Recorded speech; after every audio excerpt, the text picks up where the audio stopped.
चला तर आज आपल्याला बनवायचे आहे एक स्वीट डिश म्हणजे स्वीट फ्लोअर खीर, जे दलिया पण म्हणतात त्याला, गव्हाची खीर।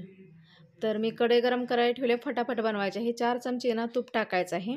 एक लांब पातळ चिरलेलं खोबरं घ्यायचं, अर्धी वाटी खोबरं टाकायचं आणि तुपात व्यवस्थित भाजायचं। 6-7 काजू आणि 6-7 बदाम घ्यायचे आणि थोडे म्हणजे ते काप करून घ्यायचे आणि टाकायचे। थोडंसं हलवून घ्यायचं स्लो फ्लेमवर आणि हलकंसं लालसर होईपर्यंत ठेवायचं। नंतर दूध घ्यायचं, मी 1 लिटर दूध घेतलेलं आहे। मलाई वगैरे टाकू शकता, खूप छान वाटते खीर है ना।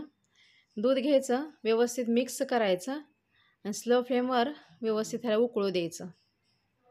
आता जी दलिया जी असते गव्हाची हे बारीक केलेली 1 वाटी घेतली, याचं प्रमाण 200 ग्राम आहे। तर ह्याला व्यवस्थित 3-4 वेळा साफ पाण्यानं धुवून घ्यायचं आहे। खूप छान आणि हेल्दी खीर असते ही। धुवून घेतले मी, उकळी पण दुधाला चांगली आलेली आहे। ह्याच्यात हा दलिया टाकून घ्यायचा, व्यवस्थित मिक्स करायचं, एकदम मोकळं करायचं। स्लो फ्लेमवरच करायची आहे ही आणि थोडा वेळाला झाकून ठेवायचं म्हणजे शिजायसाठी। लगेच शिजते, जास्त वेळ लागत नाही, तरी पण 20 ते 25 मिनिटं लागतात ह्या खिरीला शिजायला। 10 मिनिटं झाकून ठेवायची। त्याच्यानंतर मखाने टाकायचे, 10-15 मखाने आणि थोडेसे काजू किशमिश घ्यायचं।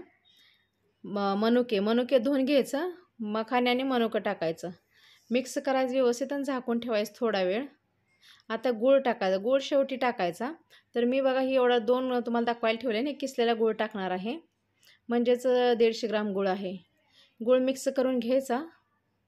खीर एकदम शिजत आलेली आहे, पूर्ण शिजलेलीच आहे, 90% खीर शिजलेली आहे। गूळ मिक्स करायचा आणि 1-2 विलायची घ्यायच्या कुटून थोड्या आणि त्यात टाकायचा, छान फ्लेवर येतो। थोडंसं गार्निशसाठी काजू बदाम टाकायचं, मस्त खीर झाली आहे बघा।